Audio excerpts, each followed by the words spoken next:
भूर्भुवः स्वः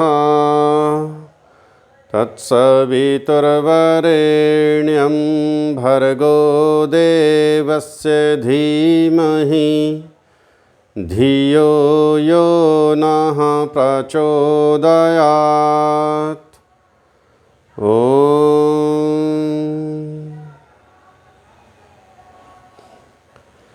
आइए सभी मिलकर एक गीत के द्वारा हम सब परमेश्वर का ध्यान करें, परमेश्वर से प्रार्थना करें।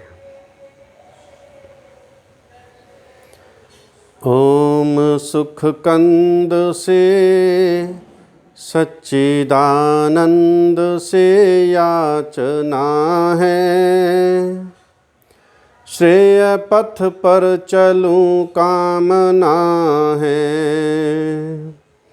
ओम सुख कंद से सच्चिदानंद से याचना है, श्रेय पथ पर चलूं कामना है। कृत कर्मों की जब याद आती, आँखें हैं अश्रुधारा बहाती। कृत कर्मों की जब याद आती, आँखें हैं अश्रुधारा बहाती। मन में संताप की घोर अनुताप की वेदना है,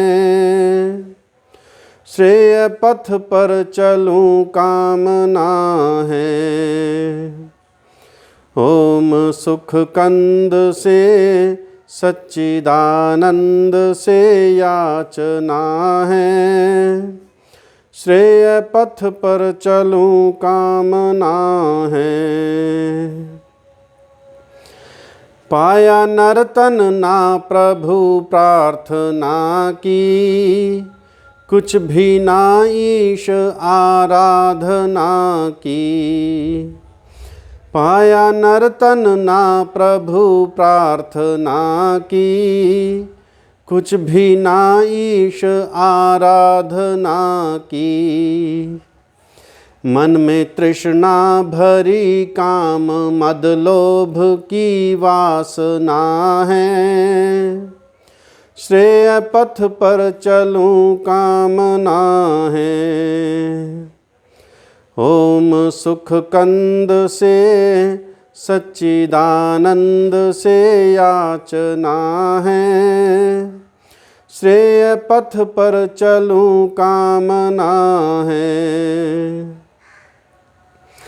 ले चलो सत्य पथ पर हे सर्वज्ञाता, कुटिल अघ से बचूं सिर निवाता। ले चलो सत्य पथ पर हे सर्वज्ञाता, कुटिल अघ से बचूं सिर निवाता। नाथ दो आत्म बल जिससे होवे सफल साधना है, श्रेय पथ पर चलूं कामना है।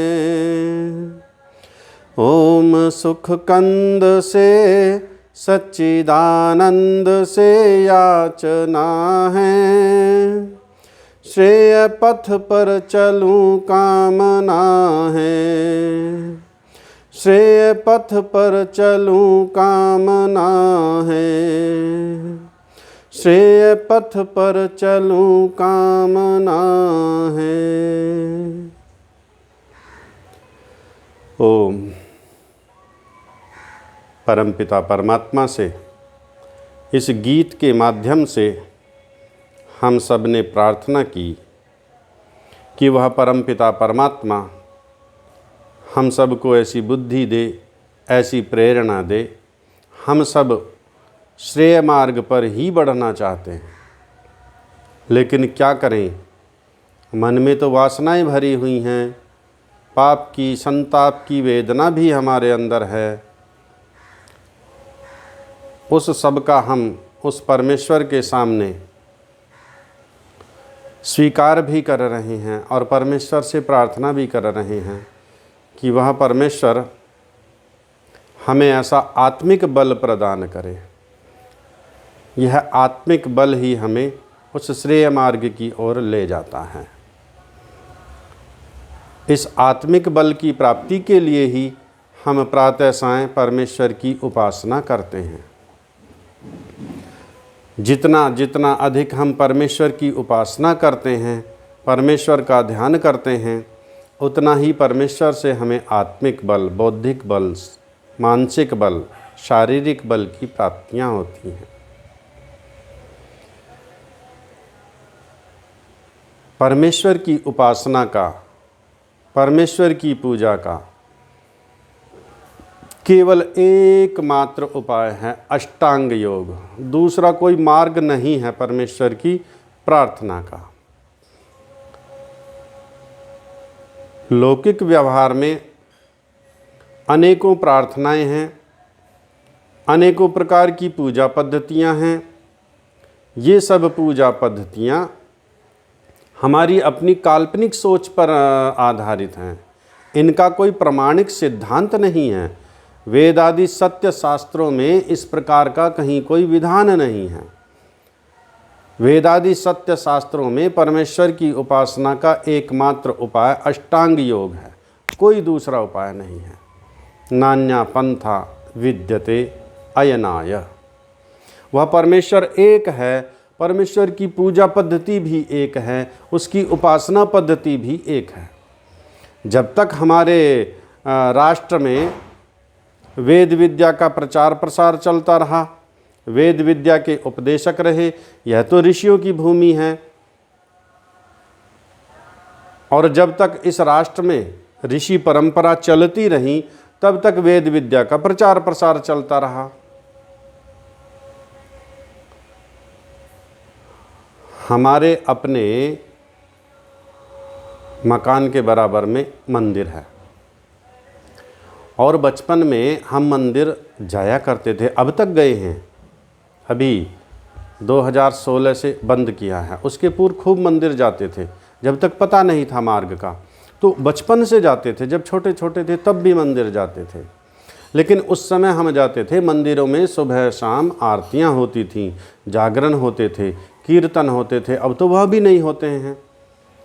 तो उस समय हम बच्चे थे तो बच्चों को सत्संग का इतना वो कुछ नहीं है, खेलना कूदना और बाद में प्रसाद बंटना है वहाँ पर, तो प्रसाद के लालच में हम वहाँ पर जाते थे, कुछ ना कुछ मिलता था।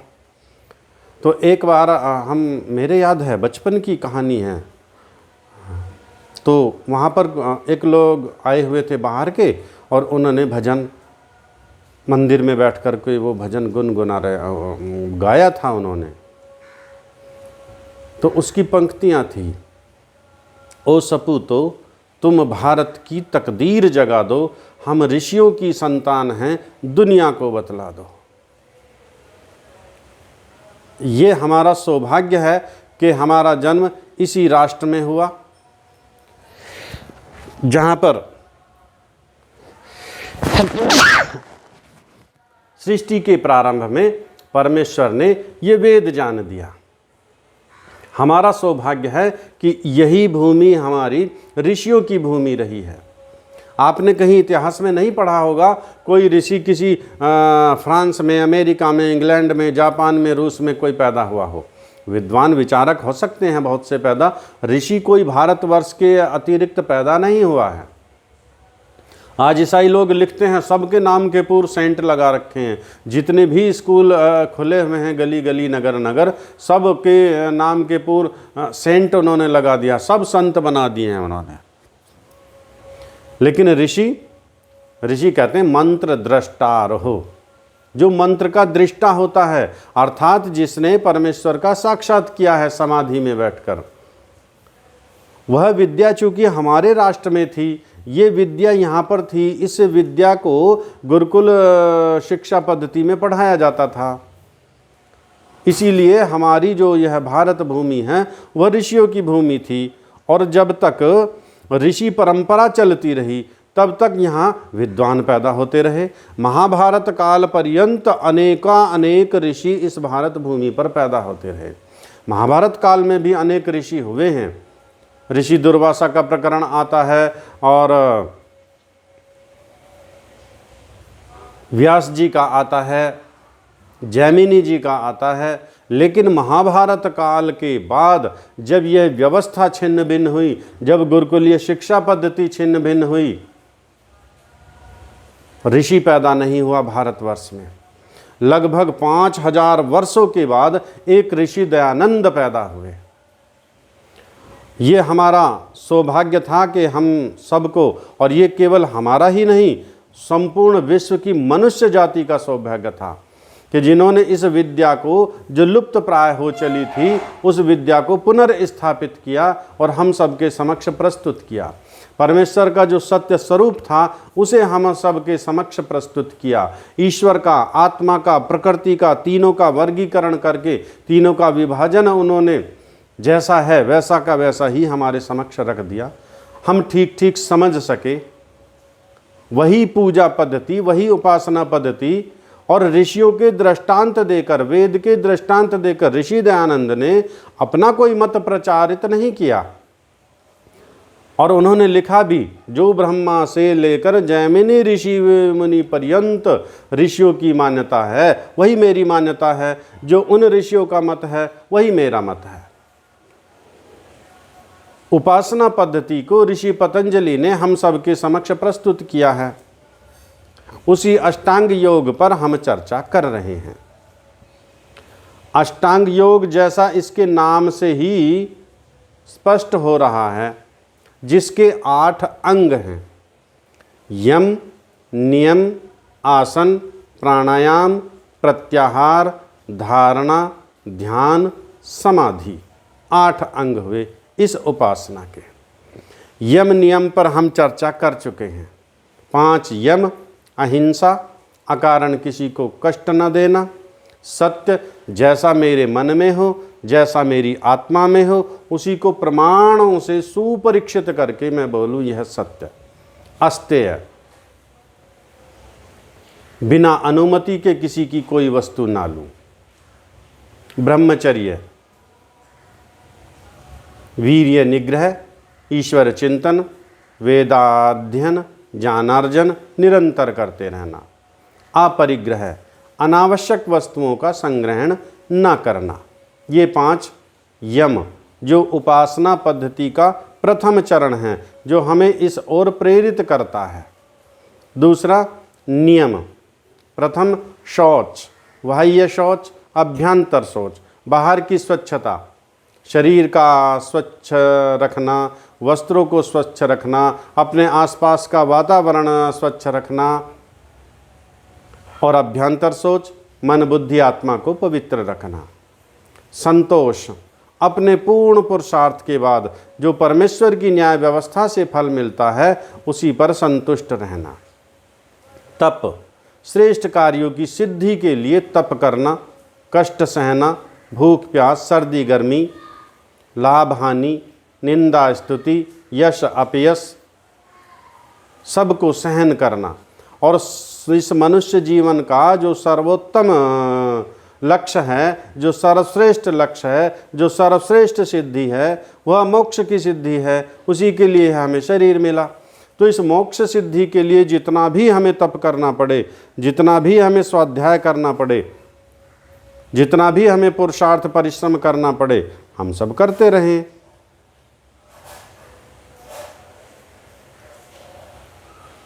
स्वाध्याय, वेद आदि सत्य शास्त्रों का अध्ययन, जो मोक्षदायी ग्रंथ हैं, जो मोक्ष का मार्ग बतलाने वाले हैं, जो मोक्ष की ओर प्रेरित करने वाले हैं, उन सत्य शास्त्रों का अध्ययन करना। ईश्वर प्रणिधान, और जो भी हम कार्य करते हैं अपने जीवन का, प्रातः काल जागने से और रात्रि काल में सोने के बीच में जितना भी कार्य करते हैं, समस्त कार्यों को उस ईश्वर के समर्पित करते रहें। और जब ईश्वर को हम समर्पित करेंगे कार्य, तो सीधा सा अर्थ है हम कोई पापाचरण नहीं कर सकते, कोई बुरा कार्य नहीं कर सकते, क्योंकि बुरे कार्यों को हम ईश्वर को समर्पित ही नहीं करेंगे।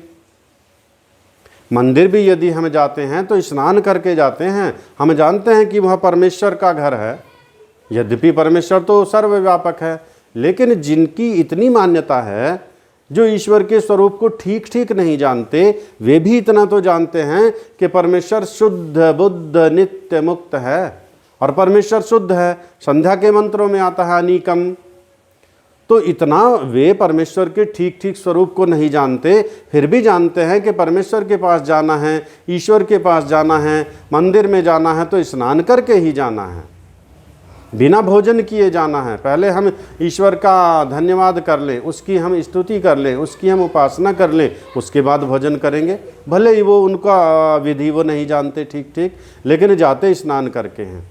जल भी चढ़ाएंगे तो जो पात्र ले जाएंगे, गंदा पात्र ले करके नहीं जाएंगे, शुद्ध मांज करके धो करके अच्छा उसमें स्वच्छ जल ले करके ही जाएंगे। दूध लेकर जाएंगे, खाने का जो पदार्थ लेकर जाएंगे वो भी शुद्ध पदार्थ लेकर जाएंगे, अशुद्ध पदार्थ लेकर नहीं जाएंगे। ये सब है ईश्वर प्रणिधान, अर्थात जो भी हम कार्य करते हैं मन वचन व शरीर से, उस सब को ईश्वर के ही समर्पित हम करते रहें। इसका नाम है ईश्वर प्रणिधान। दूसरे शब्दों में हम कहें, ईश्वर की आज्ञा का यथावत पालन करना ही ईश्वर प्रणिधान है। अब ईश्वर की आज्ञाओं का यदि हम पालन करेंगे तो वह ईश्वर प्रणिधान है। फिर हम कोई पापाचरण नहीं कर सकते, फिर कोई हम अधर्म का कार्य नहीं कर सकते। ईश्वर की आज्ञा धर्म के लिए है, वह धार्मिक मुमुक्षुओं को धार्मिक कार्यों की ओर प्रेरित करने वाला है। संध्या के मंत्र बतलाते हैं, प्रतिदिन हम पाठ करते हैं, यही ईश्वर प्रणिधान है। इसके बाद आसन, जिस स्थिति में हम दीर्घ काल तक बैठ सकते हैं, जो भी हमारा अभ्यास हो, पद्मासन का, अर्ध पद्मासन का, सुखासन का, जिस आसन में भी हम बैठ सकें, बस आराम से बैठेंगे, कमर गर्दन सीधी, आंखें कोमलता से बंद, हाथों को व्यवस्थित घुटनों पर रख लेते हैं अथवा गोद में रख लेते हैं, हिलना डुलना बंद, खांसना खुजलना बंद, लाइक ए स्टैचू, बिल्कुल पत्थर का जो प्रतिमा होती है, बिल्कुल उसके समान। ये है स्थिरता। आसन में स्थिरता होनी चाहिए। आसन में स्थिरता होगी तब हमारा मन टिक पाएगा। उसके बाद चलते हैं प्राणायाम। 3 प्रकार का प्राणायाम, 4 प्रकार का प्राणायाम ऋषि पतंजलि ने बताया है, लेकिन जो चौथे प्रकार का है वह योगियों के लिए है, वह सामान्य व्यक्तियों के लिए नहीं है। सामान्य व्यक्तियों के लिए 3 प्राणायाम हैं। एक प्राणायाम हम प्रतिदिन करते ही हैं संध्या के पूर्व, श्वास अंदर से बाहर छोड़ दिया और बाहर ही उसको रोक दिया। ये जब मन घबराने लगता है, धीरे धीरे धीरे फिर श्वास को अंदर भर लेते हैं, पूरा श्वास अंदर भर के फिर वेग से बाहर छोड़ देते हैं। ये बाह्य प्राणायाम। न्यून से न्यून आप 3 कर सकते हैं, अधिक से अधिक जितना आपके पास समय, जितना आपका सामर्थ्य। दूसरा अभ्यंतर प्राणायाम, पूरा श्वास अंदर भर लेते हैं, अंदर भर के अंदर ही रोक देते हैं श्वास को। बाहर की अपेक्षा अंदर अधिक ठहर जाता है श्वास। श्वास को रोके रखेंगे, ध्यान नासिका के अग्रभाग पर रखेंगे। श्वास आ जा तो नहीं रही, स्थिर है, रुकी हुई है। नासिका को हाथ से नहीं पकड़ना है श्वास रोकने के लिए, बस अपने ही संकल्प से श्वास को रोकना है। जब मन घबराने लगे श्वास को बाहर छोड़ देना है। फिर धीरे धीरे, यदि हम एक साथ श्वास को अंदर भर लेंगे तो कम रुकेगा। जितना आप धीरे धीरे श्वास भरेंगे उतना देर तक ठहरेगा। जितना तेज गति से खींचकर श्वास रोक लेंगे उतना कम रुकेगा। इस प्रकार ये भी आप 3, न्यून से न्यून, अधिक आपका सामर्थ्य। तीसरा, नासिका के अग्रभाग पर ध्यान रखेंगे, श्वास चल रही है। ये इस प्रकार अचानक कहीं भी रोक देते हैं, जहाँ का तहाँ। अंदर श्वास है, अंदर रोक दिया, बाहर है, बाहर रोक दिया, बीच में श्वास है, बीच में रोक दिया, कहीं भी रोक देते हैं।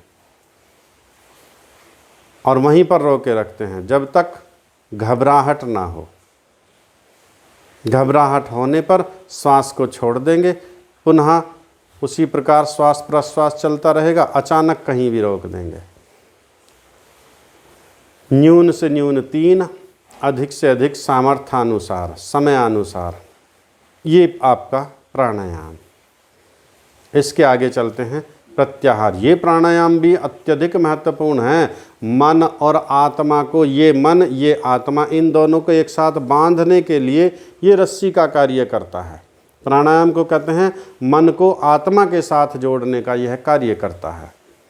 मन की गति बड़ी तीव्र, बड़ी चंचल है, यद्यपि वो आगे का विषय है। यहीं पर इतना हमें समझ लेना पर्याप्त है कि मन की गति तीव्र है।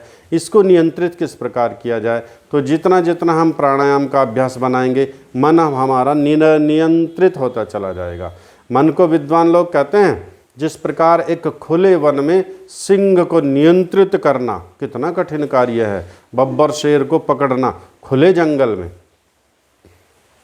उतना ही कठिन कार्य मन को नियंत्रित करना है, आत्मा के साथ में जोड़ना है।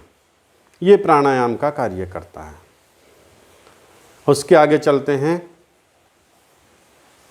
प्रत्याहार।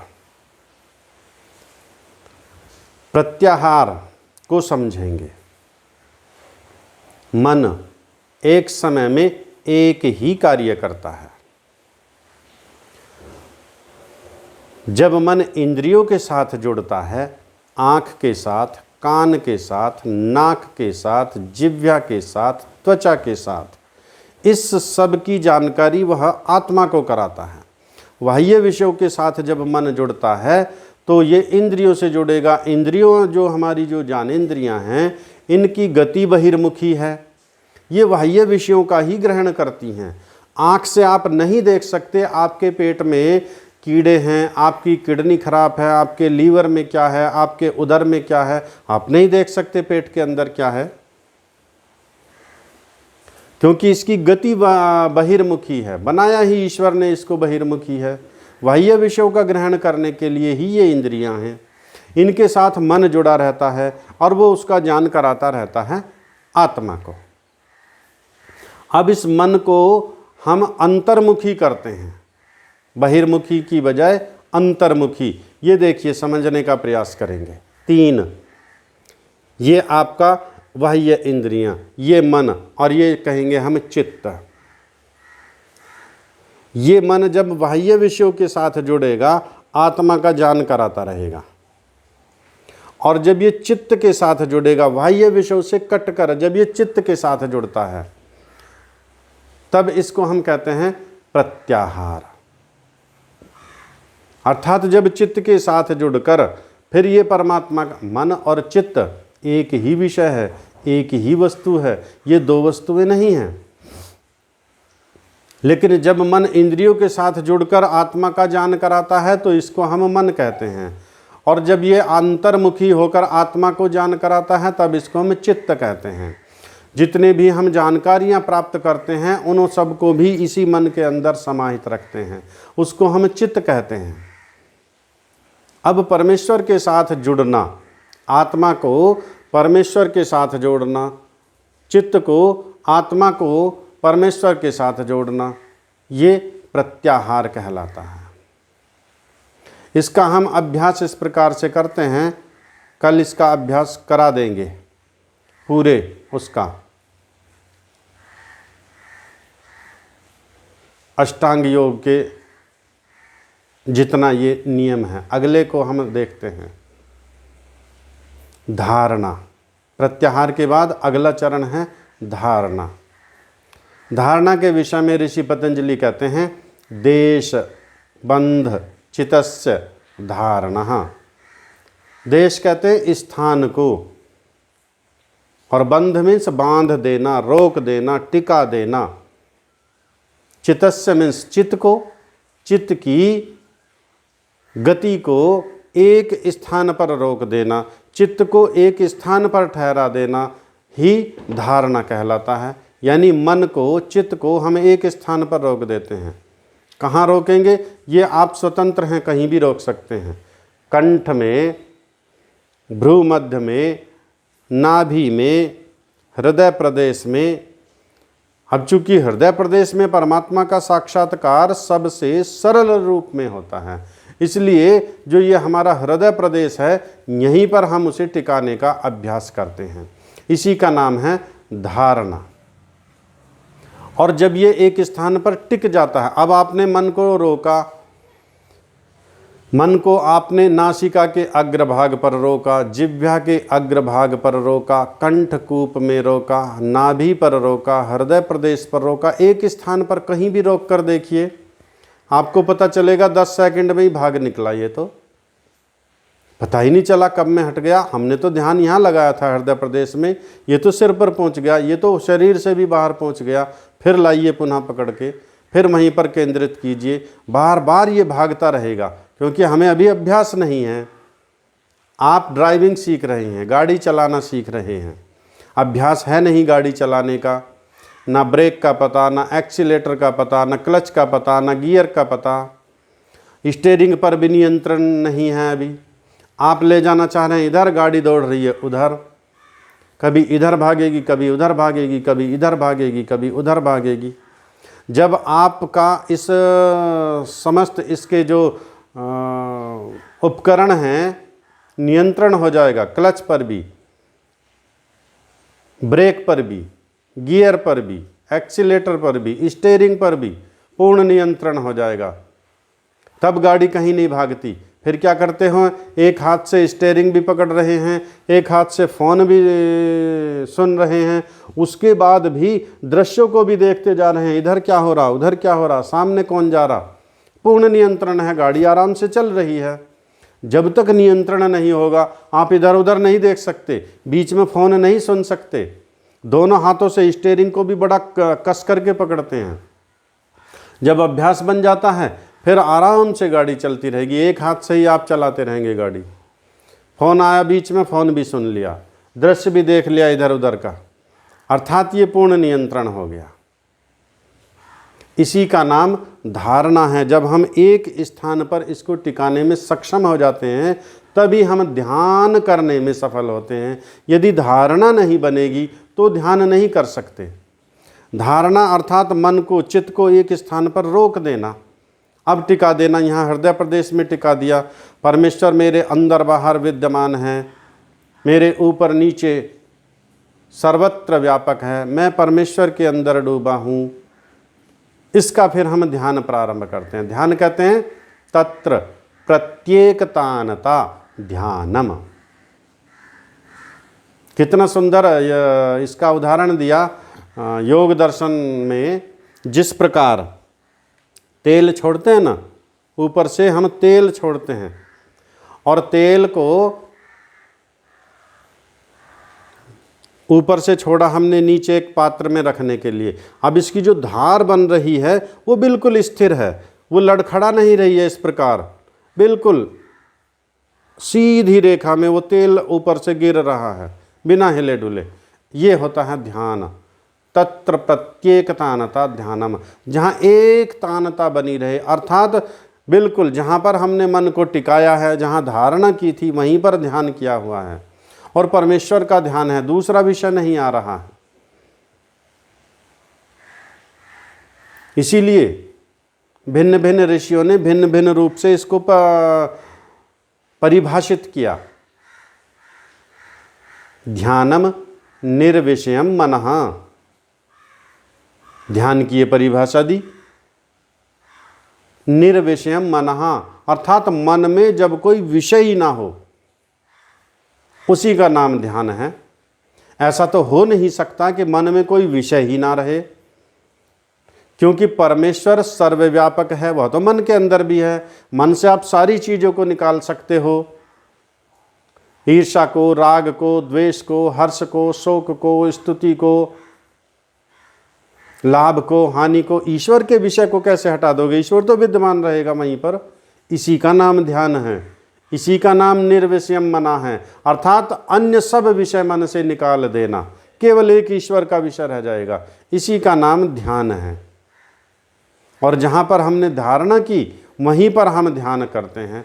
ध्यान करते समय 3 चीज़ें रहेंगी, ये विशेष ध्यान रखना है। एक तो रहेगा ध्यान करने वाला,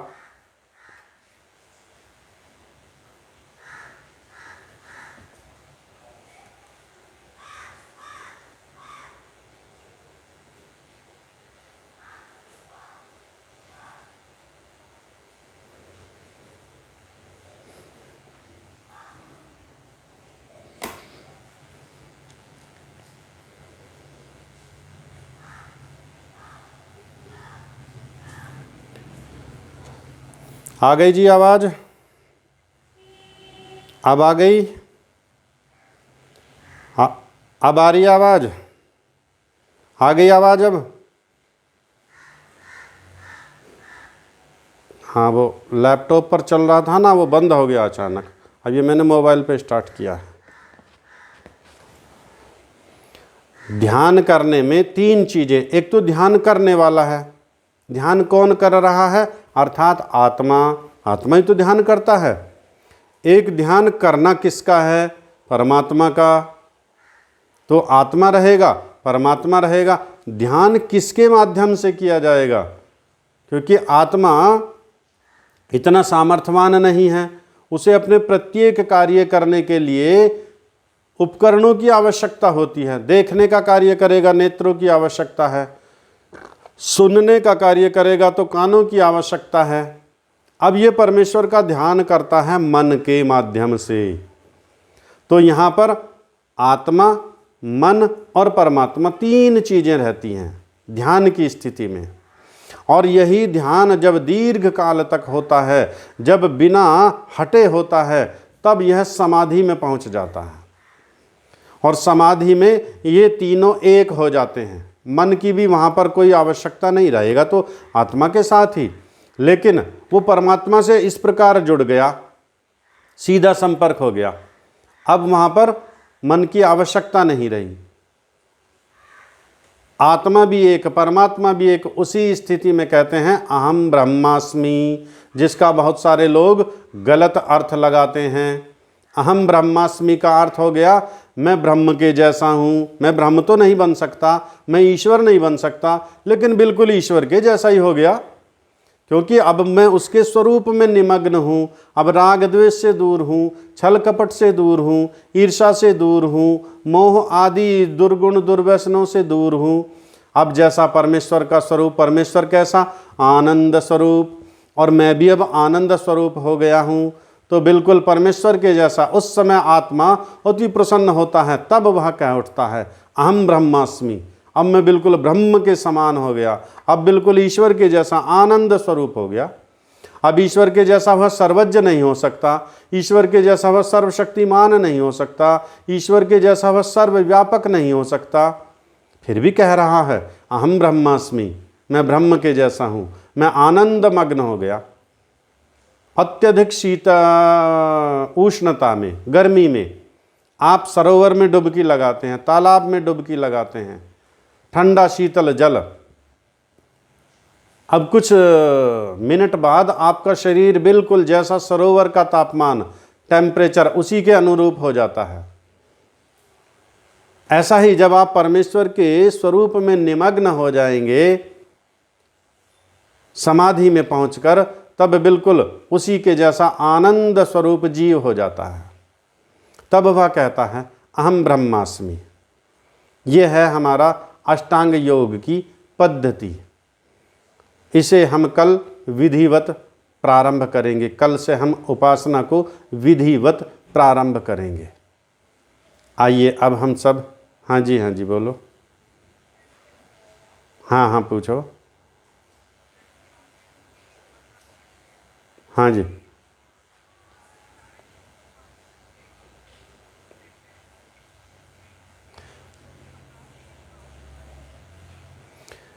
जब जुड़ नहीं रहेंगे तीनों ही।